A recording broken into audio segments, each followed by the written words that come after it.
Le 15 octobre 1966, deux sœurs jumelles de 16 ans, Claudine et Martine Duclos, quittent leur domicile familial dans le quartier de Sainte-Croix à Bordeaux pour se rendre à une fête étudiante. Elles ne reviendront jamais. 35 ans plus tard, en 2001, un collectionneur d'antiquités fait une découverte troublante dans un marché aux puces. Une barrette de cheveux en nacre portant les initiales CD et MD gravées à la main. Cette barrette, apparemment anodine, révélera un secret qui bouleversera à jamais la compréhension de cette disparition mystérieuse. Mais comment un simple accessoire de cheveux peut-il résoudre une énigme vieille de plus de 3 décennies? Et pourquoi cette barrette a-t-elle refait surface précisément à ce moment-là? Avant de continuer avec cette histoire troublante, si vous appréciez les affaires mystérieuses réelles comme celle-ci, abonnez-vous à la chaîne et activez les notifications pour ne manquer aucune nouvelle affaire. Maintenant, découvrons comment tout a commencé. Bordeaux, automne 1966. La ville rayonne de sa splendeur viticole, ses châteaux et leurs vignobles s'étendent à perte de vue dans la campagne girondine. Le port de la Lune bat son plein, exportant les précieux nectars vers l'Europe entière et les États-Unis. C'est une époque de prospérité pour la région, où les familles viticoles accumulent les fortunes, et où même les employés des chais peuvent espérer une vie décente. Dans ce contexte prospère vit la famille Duclos, installée rue Sainte-Croix, dans une modeste maison de 3 étages typique du quartier. Henri Duclos, âgé de 42 ans, travaille comme contremaître dans les chais de la maison Château-Margaux depuis 15 ans. C'est un homme respecté, consciencieux, qui connaît les vins comme personne. Son épouse Marie, institutrice à l'école primaire du quartier, s'occupe de leur fille jumelle avec une attention particulière. Claudine et Martine Duclos, nées le 3 mars 1950, sont des jeunes filles brillantes et curieuses. Élèves au lycée Montesquieu, elles se distinguent par leur intelligence vive et leur complicité rare. Claudine, reconnaissable à sa fossette au menton, se passionne pour la photographie depuis qu'elle a reçu un appareil Kodak Instamatic pour ses 15 ans. Martine, plus réservée mais tout aussi déterminée, excelle en français et rêve de devenir journaliste. Ensemble, elles forment un duo inséparable qui intrigue et amuse leur entourage. Les deux sœurs partagent tout, leurs vêtements, leurs secrets, leurs rêves d'avenir. Elles ont développé un langage particulier, fait de regards complices et de phrases inachevées que seules elles comprennent. Leurs parents les surnomment affectueusement les inséparables, car il est rare de voir l'une sans l'autre. Cette complicité exceptionnelle inquiète parfois Marie, qui craint que ses filles ne développent pas suffisamment leur individualité. Le quartier Sainte-Croix des années 60 est un microcosme typique de Bordeaux. Les maisons de pierre blonde s'alignent le long de rues étroites. Les commerces de proximité créent une atmosphère chaleureuse et familiale. Le café chez Léon, tenu par un ancien docker, sert de point de rendez-vous officieux pour les hommes du quartier. L'épicerie Madame Blanchard ravitaille les familles en produits locaux et le bureau de tabac de Monsieur Coste fait office de centre d'information du quartier. Cette normalité rassurante sera bientôt brisée par des événements qui marqueront à jamais la mémoire collective de Bordeaux. Le samedi 15 octobre 1966 s'annonce comme un jour ordinaire dans la maison Duclos. Le ciel bordelais arbore cette teinte gris-perle typique de l'automne, et une bruine fine caresse les toits du quartier Sainte-Croix. Marie prépare le déjeuner, tandis qu'Henri lit attentivement Sud-Ouest, s'attardant sur les cours du vin et les nouvelles du port. Les jumelles descendent l'escalier en bavardant, déjà habillées de leurs robes jumelles bleu marine que Marie leur a cousues pour la rentrée. Claudine porte sa barrette préférée, un bijou en nacre orné de petites perles que sa grand-mère lui a offert pour son 16e anniversaire. Cette barrette, délicatement ciselée, porte les initiales CD and MD, gravées à la main par un artisan du quartier Saint-Michel. « Maman, tu n'as pas oublié pour ce soir ?» demande Martine en s'installant à table. Marie lève les yeux de sa casserole. « La fête chez les Lemoine ? Non, bien sûr. Mais vous rentrez avant minuit, c'est bien compris. » Les sœurs échangent un regard complice. La soirée organisée par Philippe Lemoine, fils d'un négociant en vin, promet d'être l'événement de l'année pour les lycéens de Bordeaux. Philippe, élève en terminale au lycée Montesquieu, a invité tous ses camarades dans la propriété familiale située avenue Thiers, non loin du jardin public. L'après-midi s'écoule tranquillement. Henri part faire sa tournée habituelle des chais, vérifiant la fermentation des dernières vendanges. Marie corrige les devoirs de ses élèves pendant que les jumelles préparent minutieusement leur tenue pour la soirée. Claudine astique l'objectif de son appareil photo, espérant capturer quelques moments mémorables de la fête. Vers 18 heures, les préparatifs s'intensifient. Martine emprunte le rouge à lèvres de sa mère, tandis que Claudine ajuste sa barrette avec soin. Elle porte des robes différentes pour l'occasion. Claudine a choisi une robe verte émeraude qui met en valeur ses yeux. Martine une robe bordeaux assortie à ses cheveux châtains. « Vous avez de l'argent pour le tramway ?» demande Henri en rentrant du travail. « Oui, papa. Et Philippe a dit qu'il nous ramènerait en voiture », répond Claudine en glissant son appareil photo dans son petit sac à main. À 19 heures précises, les jumelles embrassent leurs parents et quittent la maison.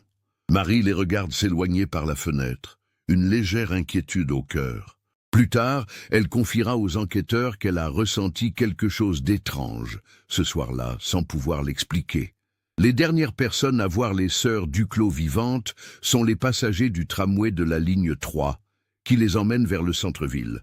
Le contrôleur, M. Gauthier, se souvient parfaitement d'elles. Elles étaient assises côte à côte, bavardant et riant.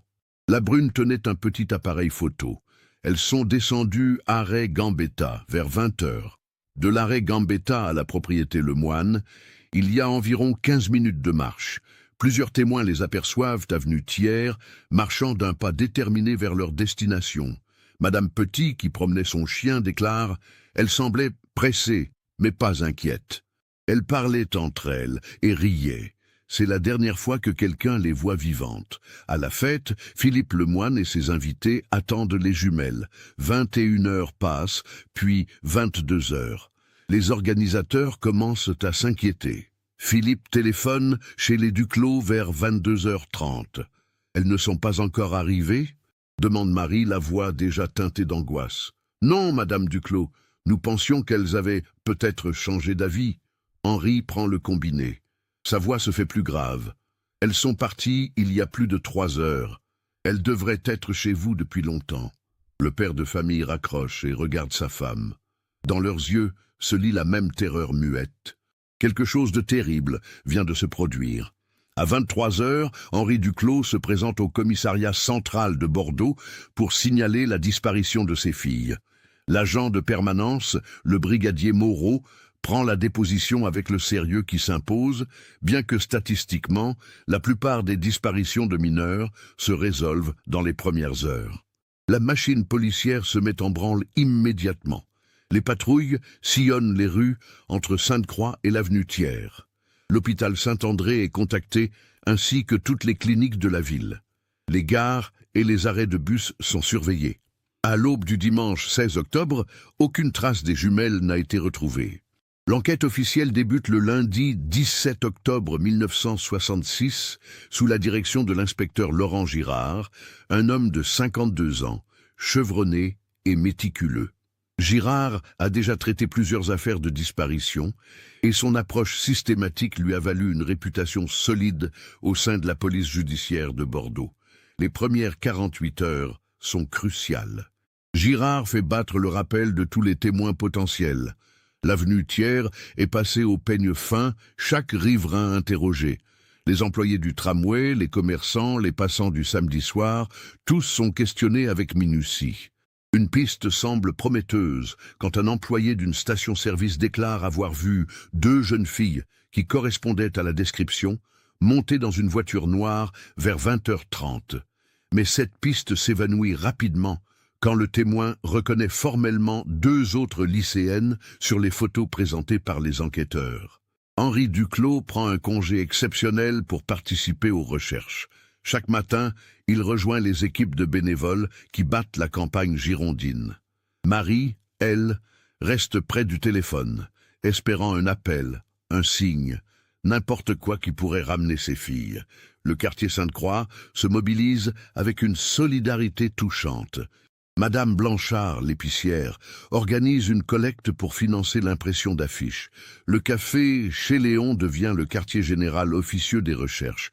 Monsieur Coste, le buraliste, affiche les portraits des jumelles en vitrine et refuse d'encaisser les appels téléphoniques liés aux recherches. 3 semaines après la disparition, l'inspecteur Girard reçoit un appel qui redonne espoir aux familles. Un promeneur a découvert un sac à main dans les bois de Bouliac, à une dizaine de kilomètres de Bordeaux. Le sac contient un appareil photo Kodak Instamatic et des papiers d'identité au nom de Claudine Duclos. L'expertise de l'appareil photo révèle des clichés troublants. Les dernières photos, prises le soir de la disparition, montrent des scènes de la fête chez les Lemoine. Mais curieusement, les jumelles n'apparaissent sur aucun cliché, confirmant qu'elles ne sont jamais arrivées à destination. Cette découverte relance l'enquête. Si le sac de Claudine se trouve dans les bois de Bouliac, cela signifie-t-il que les jumelles y ont été emmenées?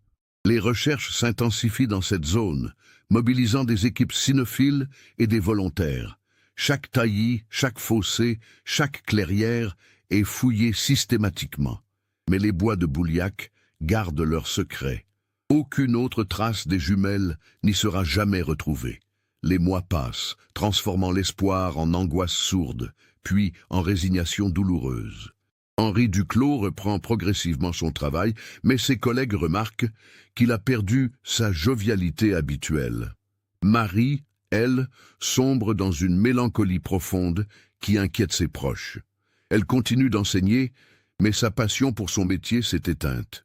Le premier anniversaire de la disparition, en octobre 1967, est marqué par une messe célébrée à l'église Sainte-Croix. Tout le quartier y assiste, dans un silence pesant.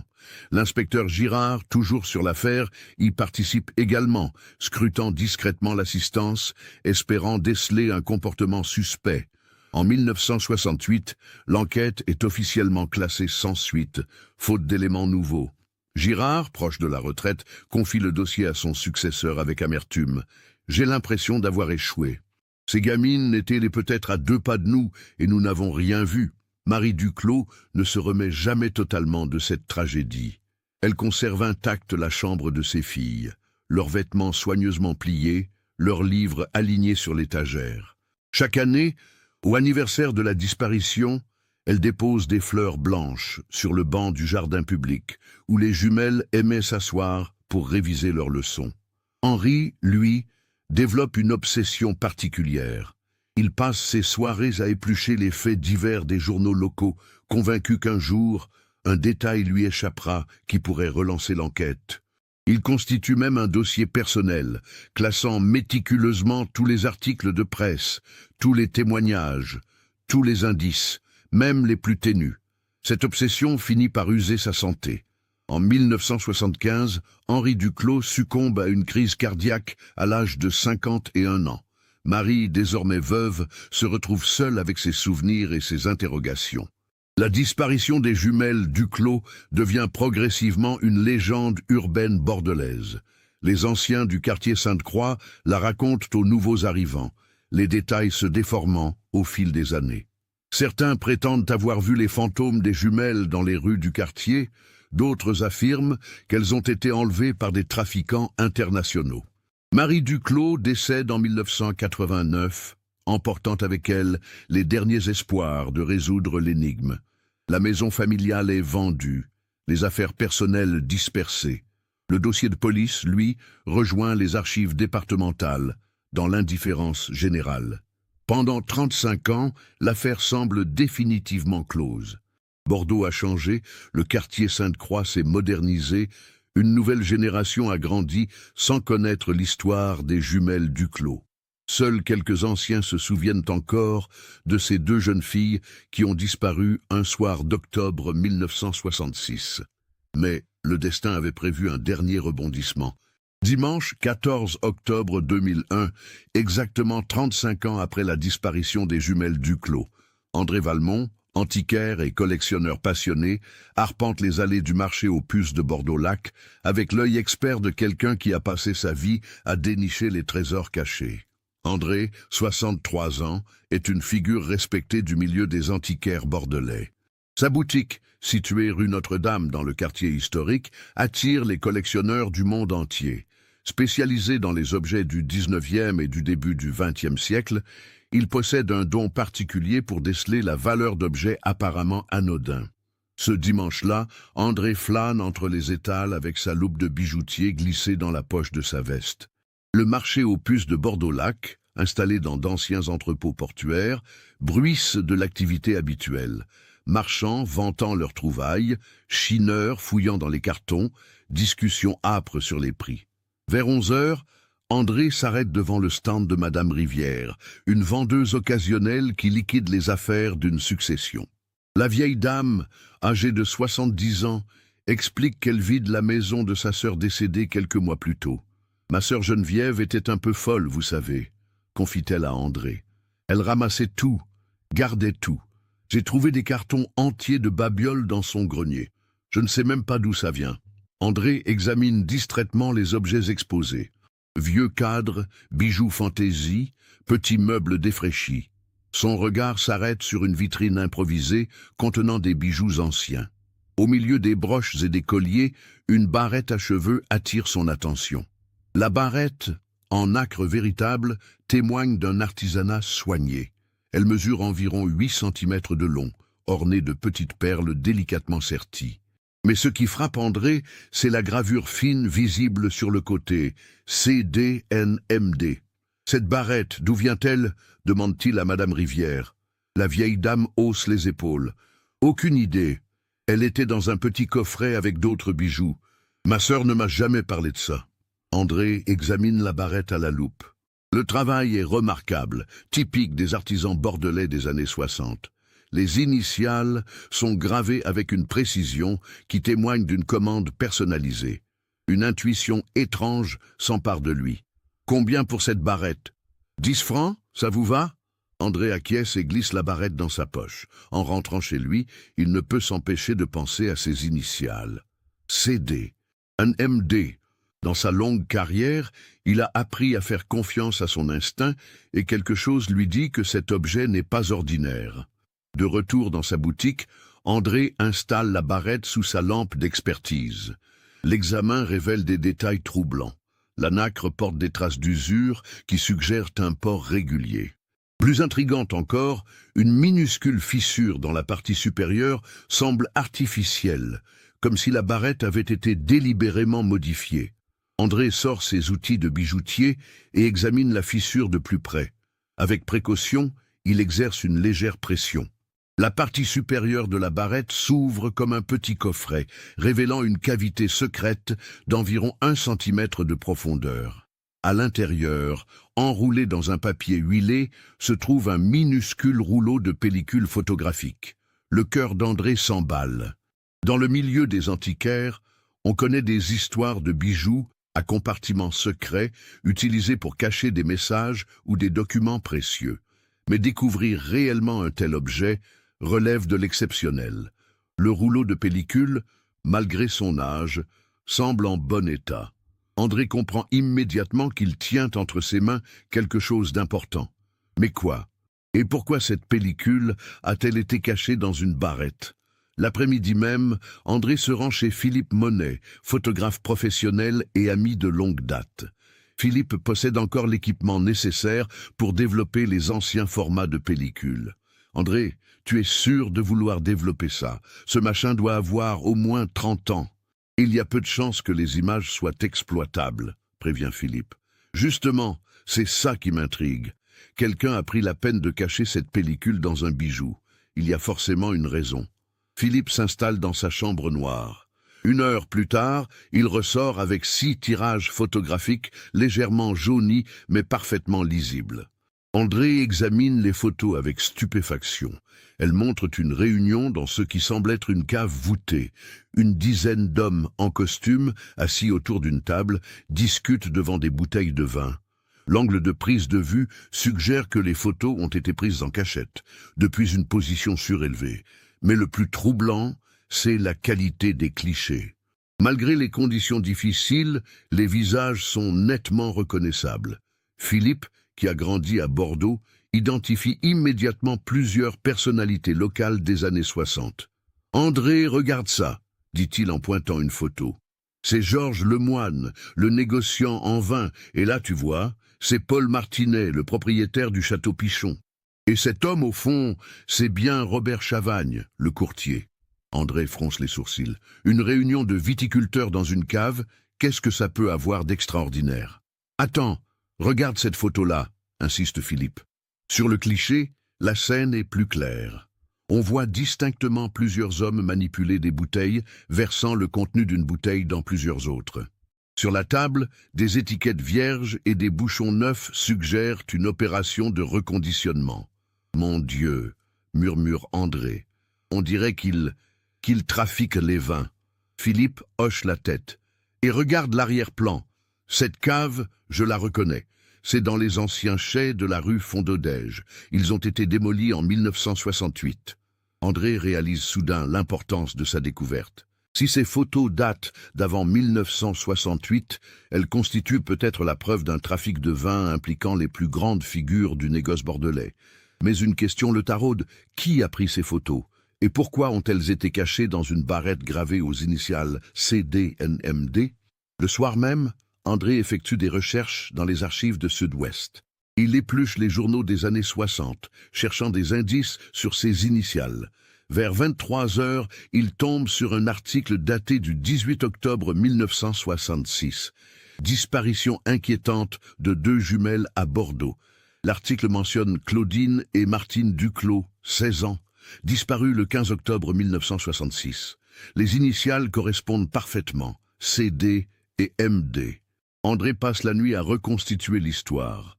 Plus il avance dans ses recherches, plus les pièces du puzzle semblent s'assembler. Les jumelles ont disparu en octobre 1966. Les photos ont été prises avant la démolition des chais en 1968. La barrette appartient à Claudine Duclos. Une hypothèse terrifiante commence à germer dans son esprit. Et si les jumelles avaient été témoins de ce trafic? Et si leur disparition était liée à ces photos compromettantes? Lundi 15 octobre 2001, André Valmont se réveille avec une certitude. Il détient peut-être la clé d'une affaire criminelle vieille de 35 ans. Mais il sait aussi qu'il ne peut pas agir seul. Cette histoire le dépasse largement. Après réflexion, André décide de contacter Jean-Claude Beaumont, journaliste d'investigation à Sud-Ouest. Beaumont, 54 ans, s'est spécialisé dans les affaires judiciaires et jouit d'une réputation solide dans le milieu journalistique bordelais. « Jean-Claude, j'ai peut-être quelque chose qui va t'intéresser », annonce André au téléphone. Ça concerne une vieille affaire. Les jumelles Duclos. Ça te dit quelque chose? Beaumont marque un temps d'arrêt. Les jumelles disparues en 1966? Bien sûr, c'est une affaire qui a marqué Bordeaux. Pourquoi? Il faut qu'on se voie. J'ai découvert quelque chose. Il se retrouve dans l'après-midi au Café de la Presse, près de la rédaction de Sud-Ouest. André sort les photos et raconte sa découverte. Beaumont examine les clichés avec l'œil exercé du journaliste d'investigation. « Si ces photos sont authentiques, c'est explosif », murmure-t-il. « Tu te rends compte de ce que ça implique? Les plus grandes maisons de Bordeaux impliquées dans un trafic de vin? C'est exactement ce que je pense, mais j'ai besoin de ton aide pour vérifier tout ça. » Beaumont accepte immédiatement. L'affaire des jumelles Duclos l'a toujours intrigué, et cette nouvelle piste ouvre des perspectives inédites. Il propose de mener une enquête approfondie, en commençant par authentifier les photos. Les deux hommes se rendent d'abord chez un expert en photographie judiciaire. L'analyse révèle que les clichés ont effectivement été pris dans les années 60, avec un appareil Kodak Instamatic, le type d'appareil que possédait Claudine Duclos. L'expert confirme également que les photos n'ont pas été retouchées. « Ces clichés sont authentiques », déclare-t-il. « Ils ont été pris en conditions difficiles, probablement en cachette, mais la qualité est suffisante pour identifier les personnes. » Beaumont entreprend alors de vérifier l'identité des hommes présents sur les photos. Ses recherches dans les archives municipales et les registres professionnels confirment les premières identifications. Georges Lemoine, Paul Martinet, Robert Chavagne, tous des figures importantes du négoce bordelais des années 60. Plus troublant encore, Beaumont découvre que plusieurs de ces hommes ont connu des fins tragiques. Georges Lemoine est mort dans un accident de voiture en 1967. Paul Martinet a succombé à une crise cardiaque en 1969. Robert Chavagne a été retrouvé noyé dans la Garonne en 1970. 3 morts suspectes en 4 ans, observe Beaumont. C'est beaucoup pour un hasard. André et Beaumont décident de pousser plus loin leurs investigations. Ils consultent les archives de la Chambre de commerce, les registres des exportations, les comptes rendus des syndicats viticoles. Progressivement, un schéma complexe se dessine. En 1966, le marché des vins de Bordeaux connaît une expansion sans précédent. Les exportations vers les États-Unis et l'Allemagne battent tous les records.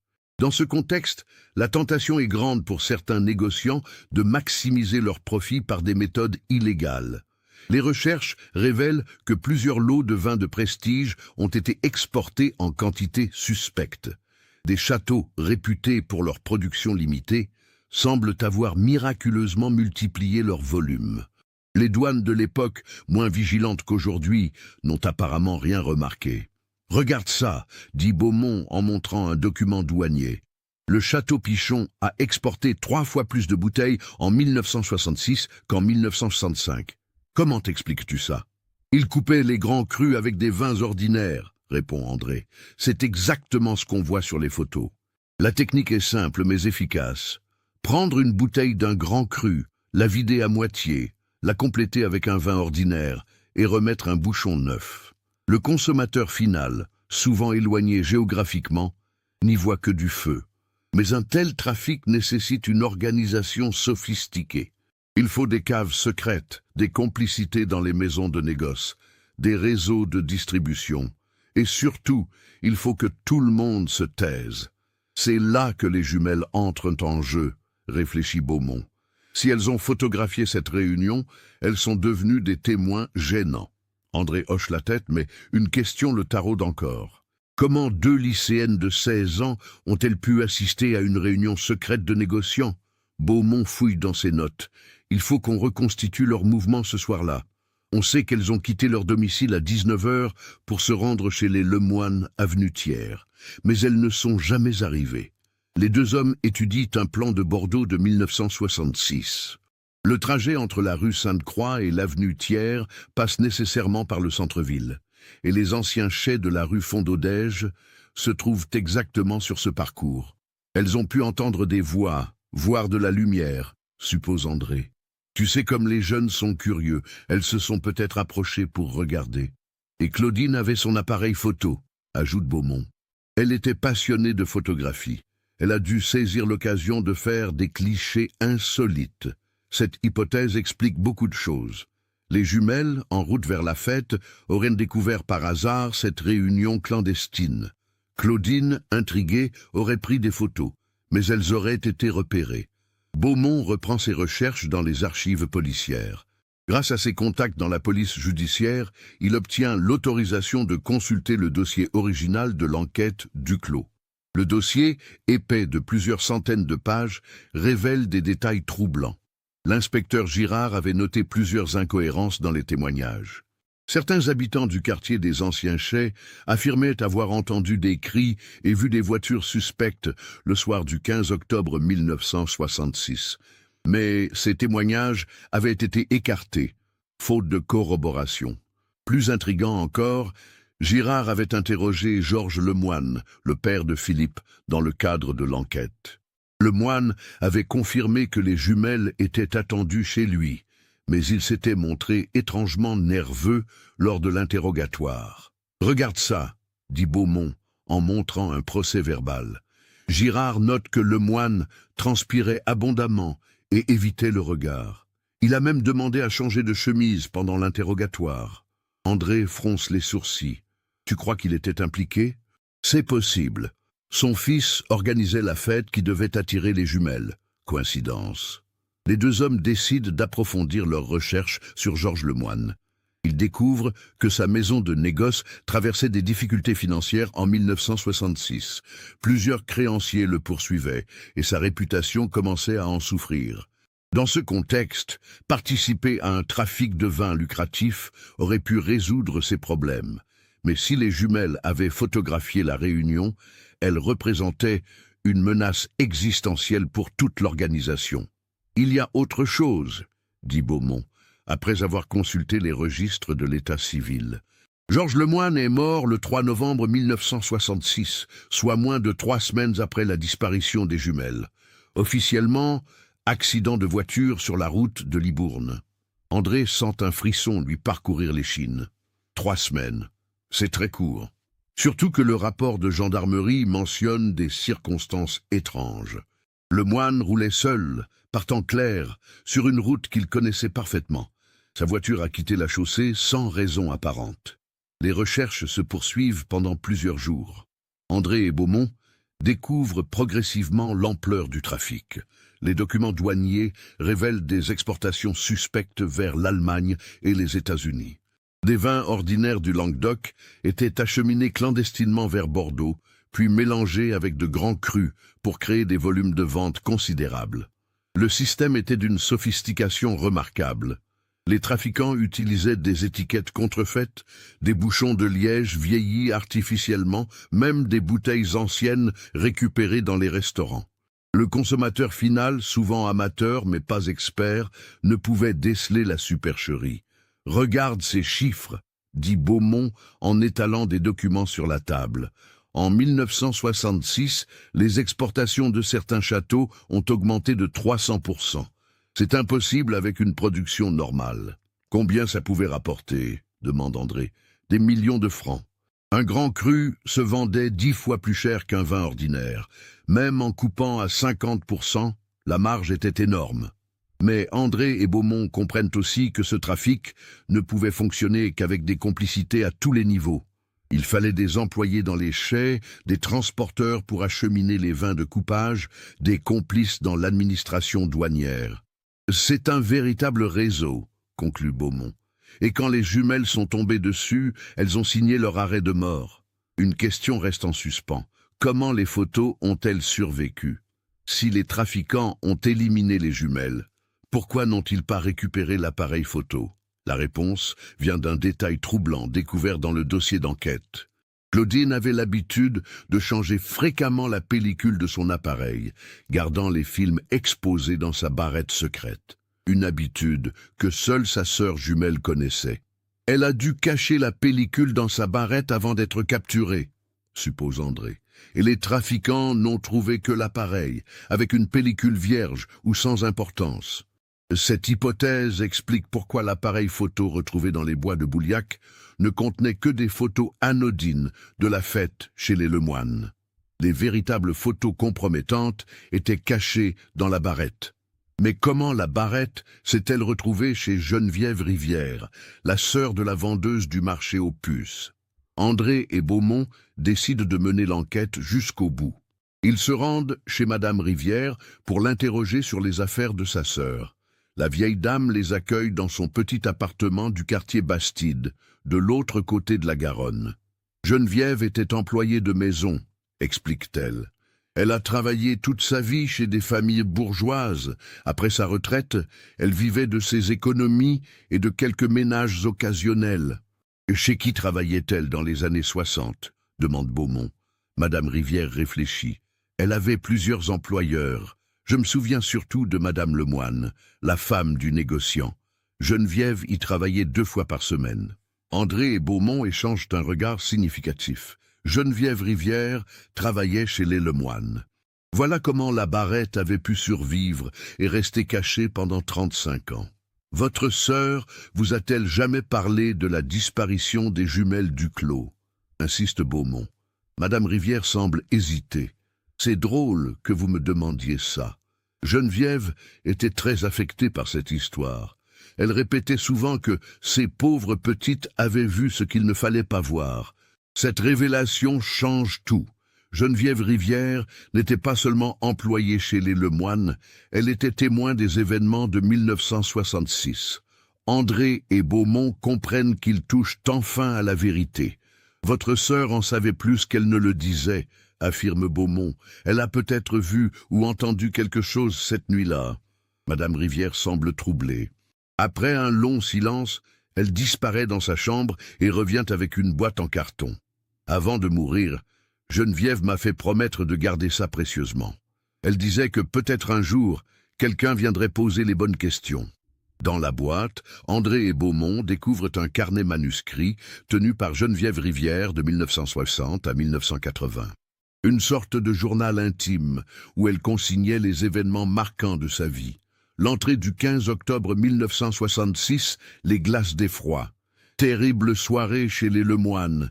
Monsieur recevait ses associés dans la cave pour leurs affaires louches.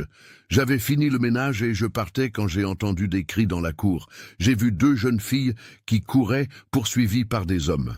Elles criaient qu'elles avaient des photos. Monsieur Lemoine était dans une colère terrible. Il criait qu'il fallait récupérer l'appareil. Les hommes ont rattrapé les petites près du portail. J'ai eu si peur que je me suis caché derrière la haie. J'ai vu qu'une des filles cachait quelque chose dans ses cheveux, avant qu'ils l'emmènent. Mon Dieu, qu'est-ce qu'ils vont faire de ces pauvres petites? L'entrée suivante, datée du 17 octobre, est encore plus accablante.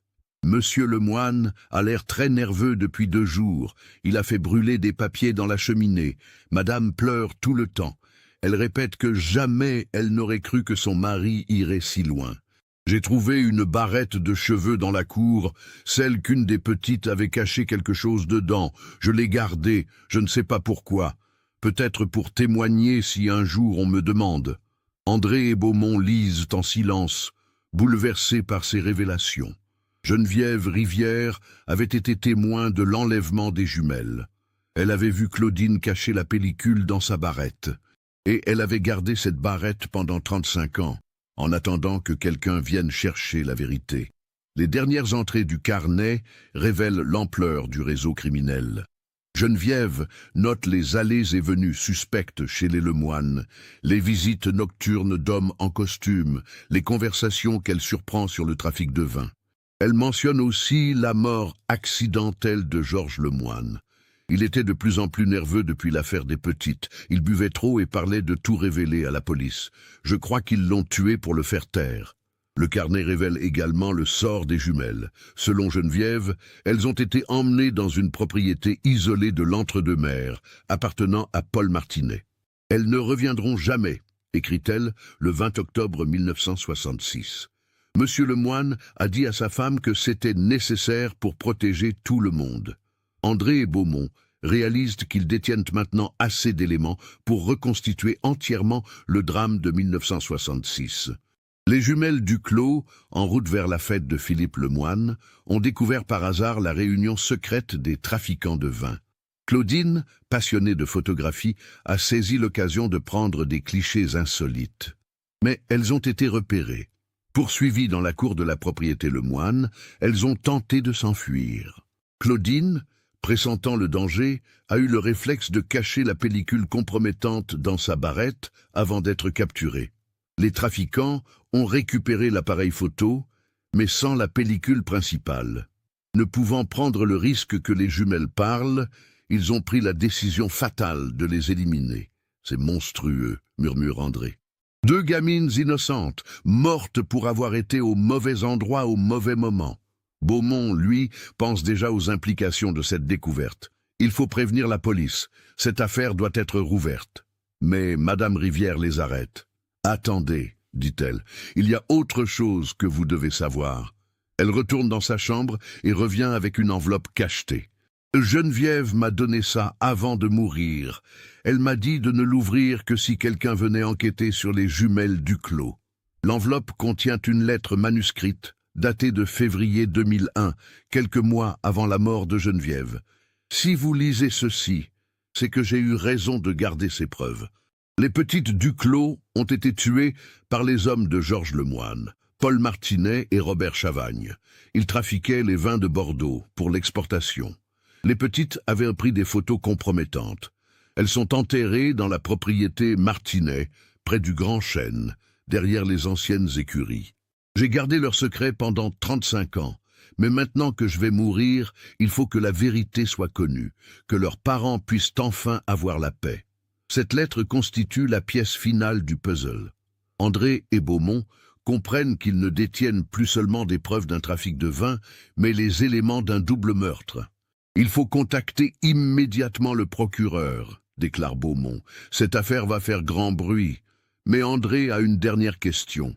Pourquoi Geneviève n'a-t-elle jamais parlé de son vivant? Madame Rivière soupire. Ma sœur avait peur. Ces hommes étaient puissants. Ils avaient des relations. Elle craignait pour sa vie si elle parlait. Et puis, avec le temps, les principaux coupables sont morts. Elle s'est dit que ça ne servait plus à rien. Le lendemain, André et Beaumont se présentent au parquet de Bordeaux avec tous les éléments de leur enquête. Le procureur Alain Dumont, homme d'expérience, écoute leur récit avec gravité. Si vos allégations sont exactes, nous sommes face à l'une des affaires les plus retentissantes de l'histoire judiciaire bordelaise, déclare-t-il. Je vais immédiatement ordonner l'ouverture d'une information judiciaire. L'enquête judiciaire qui s'ouvre en novembre 2001 mobilise tous les moyens de la police scientifique. Sous la direction du juge d'instruction Pierre Marchand, les investigations reprennent là où elles s'étaient arrêtées en 1968. La première étape consiste à authentifier définitivement les photos découvertes par André Valmont. L'expertise révèle non seulement leur authenticité, mais aussi des détails troublants, invisibles à l'œil nu. Sur l'un des clichés, on distingue clairement des documents posés sur la table de la cave, avec des chiffres et des noms de châteaux. Parallèlement, les enquêteurs se rendent dans l'ancienne propriété de Paul Martinet, dans l'Entre-deux-Mers. La propriété, vendue plusieurs fois depuis les années 60, appartient maintenant à un couple de retraités parisiens qui ignorent tout de son histoire. Les recherches commencent près du Grand Chêne mentionné dans la lettre de Geneviève, avec des moyens techniques modernes, géoradars, chiens spécialisés. L'équipe scientifique explore systématiquement le terrain. Le 15 janvier 2002, exactement 36 ans après la disparition, les enquêteurs font la découverte que tout le monde espérait et redoutait. 2 squelettes enterrés côte à côte, à 2 mètres de profondeur. L'expertise médico-légale confirme rapidement l'identité des victimes. Les restes correspondent à 2 jeunes filles de 16 ans. Plus troublant encore, l'analyse révèle des traces de violence, fractures du crâne, compatibles avec des coups violents. Elles ont été battues à mort, déclare le médecin légiste. La mort a dû survenir rapidement après les coups portés. Cette découverte bouleverse la France entière. L'affaire des jumelles Duclos, devenue l'affaire du trafic de Bordeaux, fait la une de tous les journaux. Les révélations sur la corruption dans le milieu viticole bordelais des années 60 provoquent un séisme dans la profession. Bien que les principaux coupables soient morts depuis longtemps, l'enquête permet d'identifier leurs complices. Plusieurs anciens employés des maisons de négoce, encore vivants, sont mis en examen pour complicité d'assassinat et participation à un réseau de trafic. L'un d'eux, Marcel Gaudin, ancien caviste chez Lemoine, finit par avouer sa participation. Âgé de 75 ans, il n'a plus rien à perdre et souhaite partir avec la conscience tranquille. « On n'était pas des tueurs », déclare-t-il aux enquêteurs. « On faisait juste du commerce. » Mais quand les petites sont arrivées avec leurs photos, Lemoine a perdu la tête. Il disait qu'on allait tous finir en prison, que nos familles seraient ruinées. Gaudin révèle les détails atroces de cette nuit d'octobre 1966. Les jumelles, poursuivies dans la propriété Lemoine, ont été rattrapées et amenées dans la cave où se déroulait la réunion. Interrogées sur l'existence d'autres photos, elles ont affirmé n'avoir que celle de l'appareil. Lemoine ne les croyait pas, raconte Gaudin. Il était fou de rage. Il répétait qu'elles allaient tout détruire, que 20 ans de travail allaient être anéantis. La décision de tuer les jumelles n'a pas été prise immédiatement. Les trafiquants ont d'abord tenté de les convaincre de se taire, leur promettant de l'argent. Mais Claudine et Martine, terrifiées, ont menacé de tout raconter à leurs parents. C'est Martinet qui a frappé en premier, avoue Gaudin. Lemoine et Chavagne ont suivi. Moi, je suis resté dans un coin. Je n'ai rien fait pour les arrêter, mais je n'ai pas participé non plus. Après le meurtre, les corps ont été transportés dans la propriété de Martinet et enterrés clandestinement. L'appareil photo a été vidé de sa pellicule et abandonné dans les bois de Bouliac pour faire croire à un enlèvement raté. On pensait que l'enquête finirait par s'arrêter, explique Gaudin, et c'est ce qui s'est passé, mais on a tous vécu avec ce poids sur la conscience. Les révélations de Gaudin permettent de reconstituer entièrement le drame. L'enquête révèle aussi l'ampleur du trafic de vin, qui a duré de 1963 à 1968 et représenté plusieurs dizaines de millions de francs de l'époque. Le réseau utilisait des méthodes sophistiquées, fausses étiquettes imprimées en Suisse, bouchons vieillis artificiellement, bouteilles récupérées dans les restaurants. Les vins de coupage provenaient principalement du Languedoc et étaient acheminés de nuit dans des camions banalisés. C'était une véritable industrie, explique le juge Marchand. Ils écoulaient leurs produits frelatés dans toute l'Europe et aux États-Unis. Les consommateurs finaux, souvent peu experts, ne pouvaient pas déceler la supercherie. L'affaire révèle aussi les méthodes d'intimidation utilisées par le réseau. Plusieurs témoins de l'époque avaient eu des soupçons, mais ils avaient été découragés de parler par des menaces voilées ou des pressions économiques. Ces hommes contrôlaient une partie importante de l'économie viticole bordelaise, note le procureur Dumont. Ils avaient les moyens de ruiner quiconque s'opposait à eux. La mort accidentelle de Georges Lemoine en novembre 1966 prend également un nouveau sens. L'enquête révèle que Lemoine, rongé par le remords, avait menacé de se dénoncer à la police. Ses associés, craignant qu'il craque sous la pression, ont organisé son élimination. L'accident de voiture a été maquillé, affirme un ancien complice devenu témoin. Chavagne et Martinet l'ont drogué avant de le mettre au volant. Ils ont ensuite provoqué la sortie de route. Au terme de l'enquête, 5 personnes sont mises en examen, dont 3 pour assassinat. Marcel Gaudin, en raison de son âge et de sa coopération, bénéficie d'un aménagement de peine. Les autres, malgré leur grand âge, sont condamnés à de lourdes peines de prison. L'affaire provoque une onde de choc dans le milieu viticole bordelais. Plusieurs maisons de négoce doivent faire face à des procès civils intentés par des clients lésés. Le scandale oblige la profession à renforcer considérablement ses contrôles de qualité et ses procédures de traçabilité. Pour André Valmont, cette enquête a changé sa vie. « J'ai toujours su que les objets anciens avaient une histoire », confie-t-il. « Mais je n'imaginais pas qu'une simple barrette puisse révéler un tel drame. » Jean-Claude Beaumont, lui, reçoit le prix Albert Londres du journalisme d'investigation pour ses articles sur l'affaire. « C'est la preuve que le temps n'efface jamais complètement la vérité », déclare-t-il. « Il suffit parfois d'un détail, d'un objet, d'un témoignage pour que tout ressurgisse. » Les jumelles Claudine et Martine Duclos reçoivent enfin une sépulture digne dans le cimetière de la Chartreuse, à Bordeaux. Leurs parents, morts depuis longtemps, n'auront pas eu la consolation de connaître la vérité. Mais leur mémoire est enfin honorée et leur mort n'est plus un mystère. La barrette en nacre, pièce à conviction centrale de l'affaire, est conservée au musée de la police judiciaire de Bordeaux. Elle témoigne de l'ingéniosité d'une jeune fille de 16 ans qui, dans ses derniers instants, a trouvé le moyen de préserver la vérité pour les générations futures. Cette affaire nous rappelle que la cupidité peut pousser les hommes aux pires extrémités, mais aussi que la vérité, même enfouie pendant des décennies, finit toujours par ressurgir. Claudine et Martine Duclos, 2 innocentes victimes de leur époque, ont finalement obtenu justice grâce à un petit objet qui a gardé leur secret pendant 35 ans. Cette affaire nous montre comment la soif de profit peut transformer des hommes respectables en criminels impitoyables. Elle révèle aussi que parfois, la justice prend des chemins inattendus. Une simple barrette trouvée dans un marché aux puces peut révéler la vérité sur un double meurtre vieux de plusieurs décennies. Qu'est-ce qui vous a le plus marqué dans cette histoire? Aviez-vous deviné le rôle crucial de la barrette dès le début? Partagez vos impressions dans les commentaires. Si vous avez apprécié cette enquête approfondie, n'oubliez pas de vous abonner à la chaîne et d'activer les notifications.